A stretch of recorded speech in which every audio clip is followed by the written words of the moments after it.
We're joined here this week by Elena Pastore, who's a people development strategist. She works to influence the world by creating and providing the best resources to develop people, which I really appreciate that. So she says that she wants to, or does, disrupt the leadership education market by delivering top-notch leadership and career development to clients everywhere. So Elena, thank you for being with us this week. Yeah, thank you for having me. So that's a really cool title or concept, this like people development strategist. And I'm curious, like, how did you get into that and kind of this coaching space, and what does it mean to you to develop people? Yeah, I got into this in college through the different leadership clubs and organizations that I was in, or I guess I should say the leadership positions I held in the clubs and organizations that I was in. So I was really involved in the business school in this program called the Leadership Development Program, where upperclassmen kind of mentored freshman students. And I held various positions in that, where we would build and develop curriculum and actually deliver and mentor the students. So that was the first peak or, real hands-on experience that I had doing all those things, where you're creating content, teaching it, and making sure that the engagement and the learnings land to help these students understand themselves and what path they want to be on throughout their college career. So that was really what the framework was for me doing what I do today with adults. So thinking on that, I mean, I can speak for myself. My career trajectory in college definitely took a few different pathways, both because of my my interest and also just what was happening in my life. But when you're working with people now, or even then, like, how do you support people who are either curious or in my mind confused about the career path that they're wanting to choose? Yeah, curious. I love curious. And even people that are confused, which is obviously a little bit of a tougher person to, I guess, help find their way when they are either unsure or have a lot of different areas that they are pursuing or thinking about. I normally tell them to at least pick something that you're interested in, you're attracted to, regardless of how broad or specific it is. And then from then, I kind of dig deeper with asking follow-up questions to help put them on a path that they do feel confident about. Yeah, cool. Well, can we give a new example from one of our listeners? Of course. All right. So this is a friend of a show, and he wrote in to kind of let us know he's in transition. So he's been an engineer for about 8 years, focusing on sustainable energy. That was kind of his purpose. He's currently left his job, and he's looking for this change, right? And he knows his interests are environmentalism, teaching. He thinks like he likes working with youth, and definitely kind of this like nature based education or experience, or for himself, that's what resonates. And he doesn't really know what to do with it other than like just go be an elementary teacher, which he's not sure about, right? So if someone like that were to sit with you, what might you guys discuss, and what maybe strategies or steps would you recommend? And we can go slow. We can take it piece by piece. Yeah. Yeah. So I would probably first ask if he has had any people that he's trained in any of his jobs. So you said he's been in the field about 8 years, or 8 years of, doing this type of work. So, I would first say, are there people that you've trained? What specifically have you trained them on? And is that something that you're interested in? When people think of teaching, their minds immediately go straight to whether elementary, middle school, high school, the traditional teacher position. The building. And right. And a school and a formal learning environment. And when I was a kid growing up, my mom always said she pictured me being a teacher. And I was like, I don't want to, just live my whole career going back to school in a classroom with kids, And now I realize a lot of what I do now is teaching, just not the formal, or I guess the stereotypical way that you think of a teacher. So there's really so many different types of teaching, whether it's training, whether it's building an online course, whether it's being a YouTuber and creating videos on sustainability, whatever, I forget which facet of sustainability. Sustainable energy, but yeah. Sustainable energy, right. So there's so many ways that you can teach people, and I would probably walk through with him the various ways he could teach sustainable energy. Hmm. And then if none of those land, I would, pick pieces of what feels good, what seems interesting, what doesn't sound interesting, and then keep evolving from there. Okay. So let's just say that he's really interested in working with, like, he finds out he likes kids. He doesn't want to do it in a school. He's like, there's an internship that he can do, maybe like at there's like this. I think what he's saying. I think he's actually doing this. He's volunteering once a week to clean the insides of an aquarium tank in scuba gear. So that's been like a cool thing for him to try out. Okay. So he's got a couple of like these work experiences that are working towards this concept, and he comes back to me and he's like, okay, I kind of get that, like that's what I'm trying to do. I'm trying to do, like, in space, like music, I don't know, nature education that's outside of the classroom. How, Mm-hmm. like, where does he, like, how does he start to make himself competitive for employers? So, making yourself competitive for employers, Yeah. that is where you find a couple job descriptions, job postings, I should say, that you gravitate towards. And take maybe 5 to 10, maybe 10 is too many, maybe 5, a reasonable amount, and see, okay, what are the common threads between all of these job postings? What are they looking for? And if I don't directly have that experience, then how can I show that I'm qualified to do this job and to check off all the marks on the job posting, even though I haven't specifically done it? Because the point where people really struggle with pivoting or transitioning in their career is they say, oh, well, I haven't done that yet. Or, oh, they want someone that knows this doesn't necessarily apply to, or like, let's say sustainability. They want someone with a LEED certification and mine's expired. Or I'm just in progress. I haven't finished it yet. People don't give themselves enough credit. But the other thing is that's really hard is, again, showing that recruiter why you're qualified, what skills and competencies you do have that make up for areas that you might be, quote unquote, lacking that you don't yet have. Yeah. And so is there, like, how does one do that? Yeah. So let me think of an example. So being a team lead or leading a team is a pretty common, regardless of industry, type of task that you might see on a job description. So let's say you want to apply to this position and it requires you to lead a team, and you haven't ever led a team, but let's say in your current job, you led a project and you led a small team on this one specific project. So even though leading a team wasn't part of your day-to-day tasks, you did lead a team on a certain project. And people don't realize that that's good enough, right? You've got to start somewhere, and you have to really value that experience, even if it was a project that only lasted a month, 2 months, 2 weeks.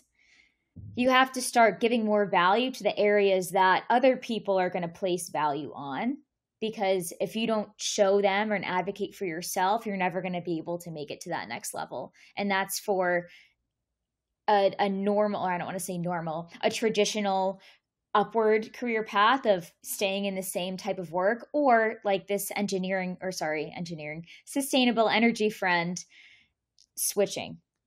Yeah.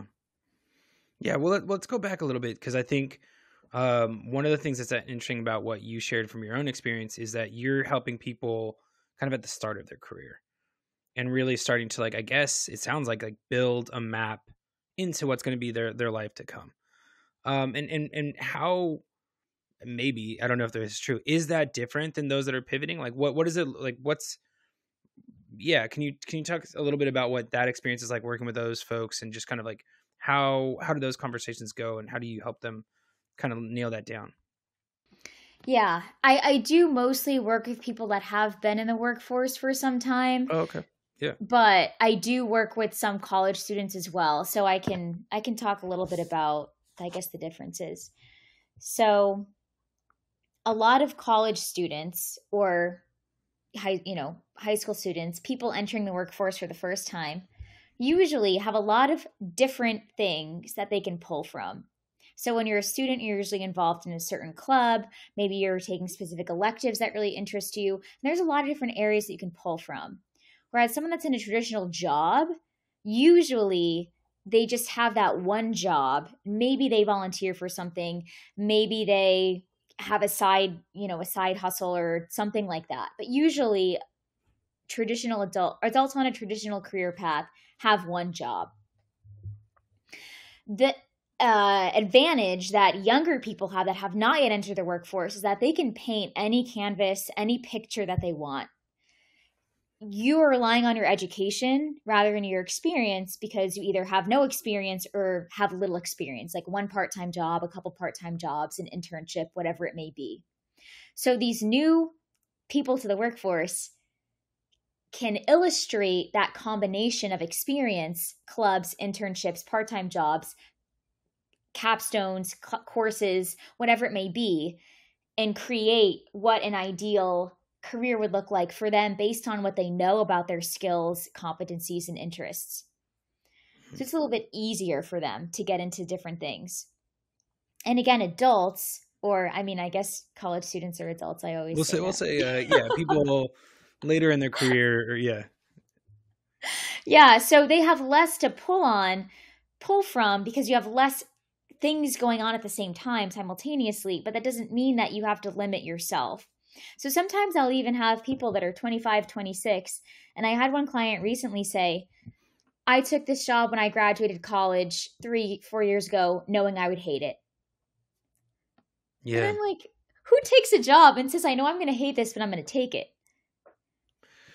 Well, we talk about that a lot, right? Because like maybe you're desperate, maybe it just comes to you, maybe the pay is well, right? And so you definitely get into something. I think what's so rarely do you realize like, oh wait, this is going to be like 2 to 3 years of my life. Yeah. Right. So in that example, like how did they find themselves out of that space?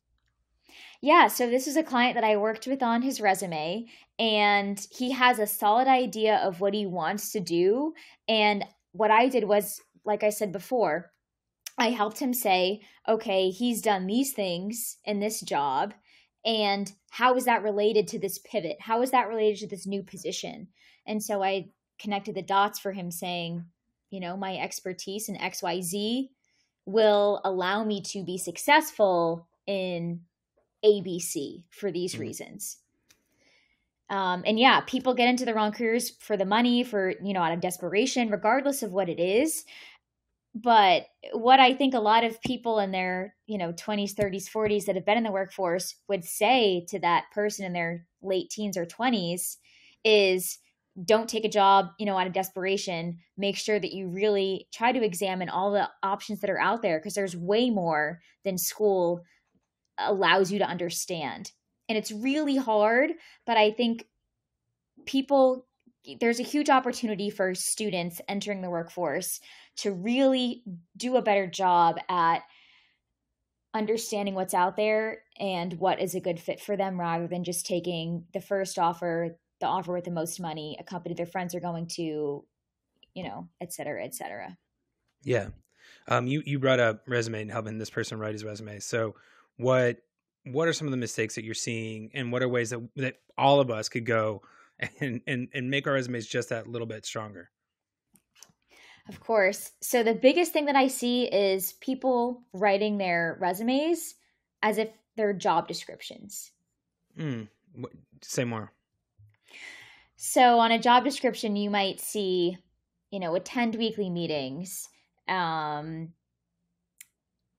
support customers with concerns or inquiries. And that's usually a lot of times what I see people put on their resume. So the biggest question to ask yourself is, if I am a customer success specialist, what can I write that someone else that's also a customer success specialist at the same company cannot write on their resume? Because if you two are applying to the same job and a recruiter sees the same thing on both of your resumes, neither of you is going to stand out.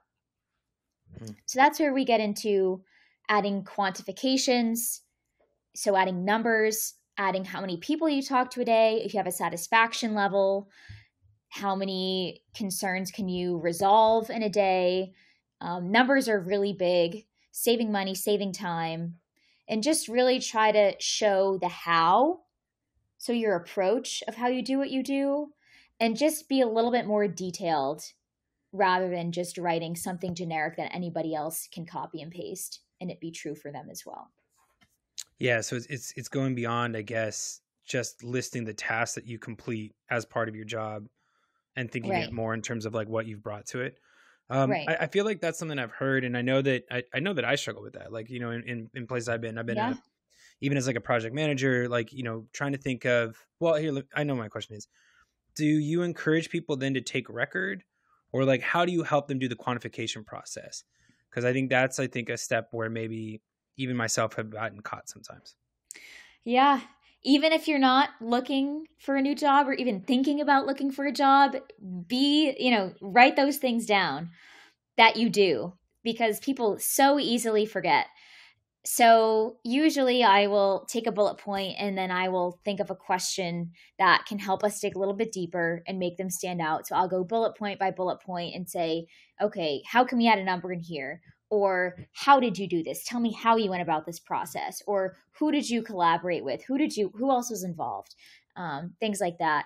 And any really big or important thing that you did, anything that you're proud of, write it down, even if you're still in the process, even if it's not yet finished, because it's so much harder than you think.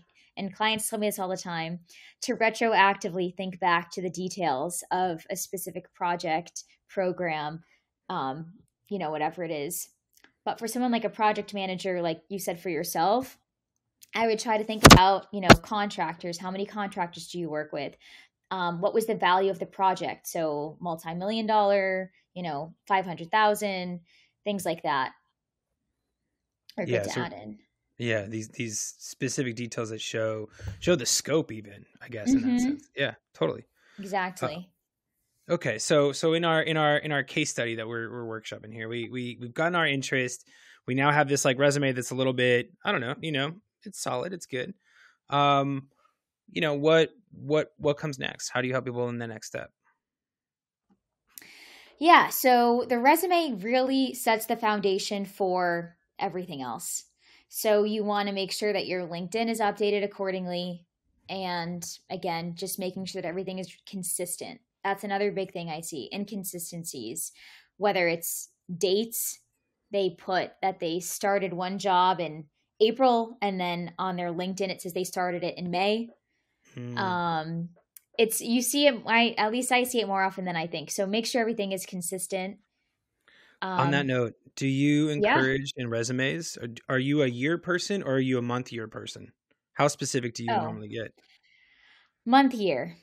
Okay, and why do you feel like that's needed? Couple reasons. Recruiters want to see that you don't have gaps. Hmm.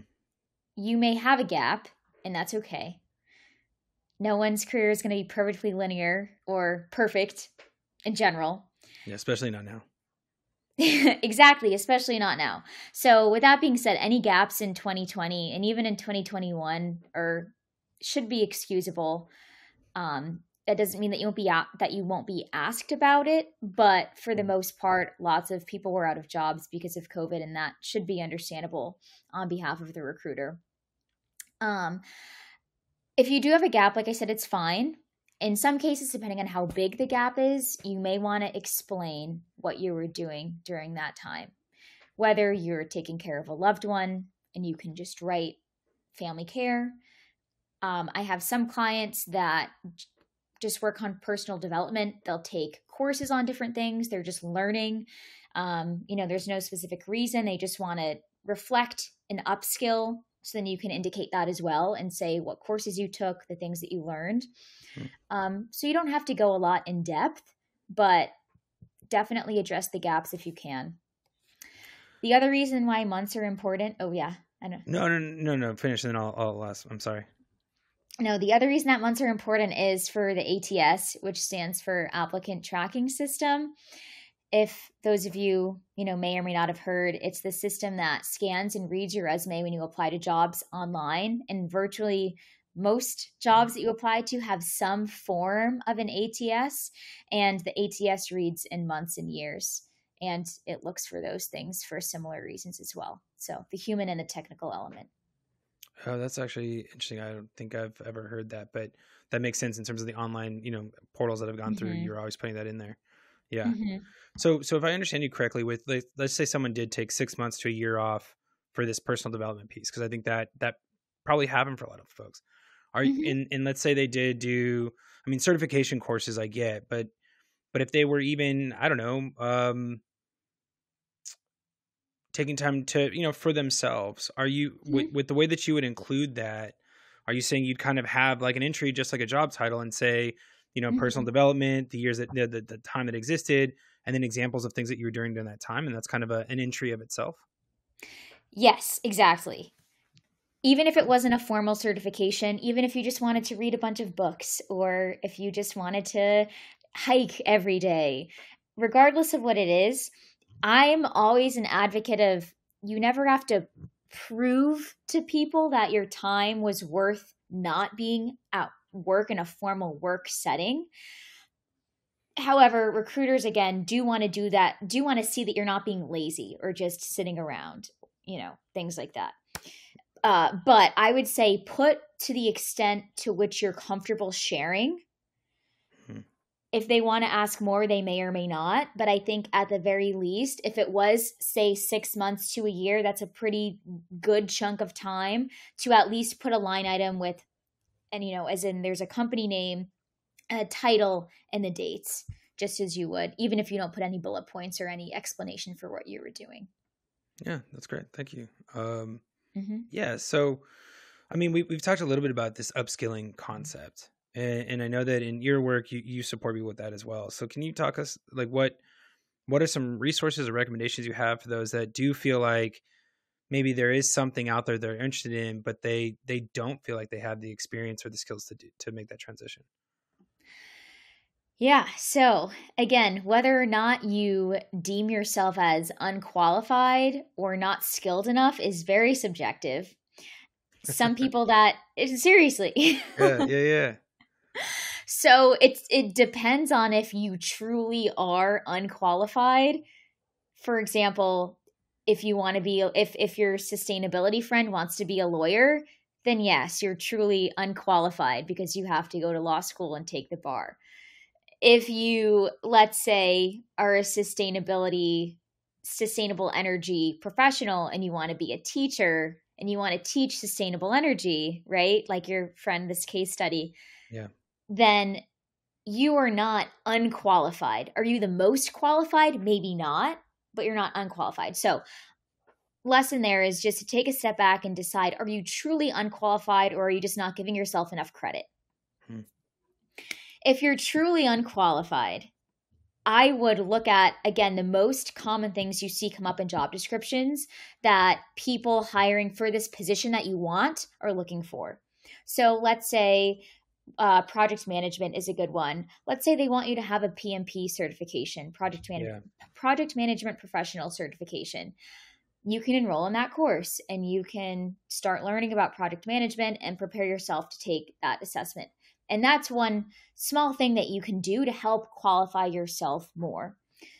You can also do other LinkedIn learning, or even just, again, educating yourself on YouTube, even if it's not super, I don't want to say legitimate, even if it's not official, that's the word. An official education through a certification process or a degree, it doesn't mean that it doesn't count and that you don't have that expertise. So, within your budgetary and time constraints, do what you can to gain the skills that you need. Um, yeah, I think that answers that, right? Did I miss something? No, no, totally. I even like the idea of bringing in YouTube, because I do think that we think of it so often in our lives as a, hey, I'm curious about this, let me go see. But I think it works also in the professional space. It gives you the lexicon. You can talk about, like, how to present things. I think there's a lot that you can take for Mm-hmm. there, especially if you're preparing for, like, say, an interview or things like that. It just kind of helps with that. Totally. Right. Well, what's an aspect of this aspect of finding the career path that we haven't addressed today that you think is important? What do you mean, the aspect? Like, I just in terms of this this process that we've kind of touched on, like, is there anything that we haven't spoken to that you think should be brought in? That's all. Yeah, there's a couple tips that I can give that I think are some ways for people that truly have no idea to help figure out what that path is. Yeah. So there's a couple personality assessments which many of us have taken. Most of us have probably taken at least one. One of my favorites is the Myers-Briggs, and some people like or dislike this depending on a couple of variables. Personally, I think it's a very good description of me, an indicator of my personality type. This is largely because on the 4 elements, so there's 4 sliding scales for those of you that may not have heard of Myers-Briggs. And they give you one of 16 types based on the scale. So people that fall close to the 50% mark for many of the 4 probably don't feel like this assessment really describes them and resonates with them. So I would say to take it as you feel it applies to you. Some people will feel like it really resonates and some will not, just highly dependent on how extreme they fall on these 4 scales. And that's free. So I think that's a great one for that reason. My favorite one, which isn't a personality assessment, it's a talent, what they would call a talent assessment, is the Clifton Strengths Assessment. And for those that aren't familiar with that, it's an assessment. It is $20, $19.99, so it's not free, but it tests you, or I should say assesses you. The difference between test and assessment is significant for this stuff. Yeah. So you're not getting judged. This is, yeah. Right. Right. It assesses you on 34 talent themes, and it tells you the top 5. So they can be in any order. So it's 1 in 33.4 million that you get the same result as someone, whereas Myers-Briggs is one of 16 types. The Myers-Briggs has a career page where you can see suggested career paths for your type. So I think teaching was one of mine, but of course what I do is a kind of a form of teaching, not exactly the traditional teaching. And the Clifton Strengths Assessment does not give you career options, but through reflection and self-awareness, you can help understand what career paths your talents or strengths will help you excel in. So those are 2 tangible tools for people that maybe feel really lost. Yeah, we've heard Clifton's reference a few times. For yourself, like, is there an example of how you've really integrated the results that you got from taking it? Yeah, it takes a lot of work to really understand how they show up for you specifically. And it's, through coaching, I've been coached on my strengths. And again, I coach other people on their strengths and how it relates to their career. So that's something that I do. But, for me specifically, just reflecting and understanding what have been areas in my life, professional or personal, that have really got me fired up.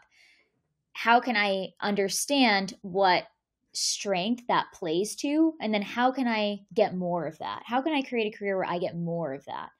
So for me, woo is my number 2.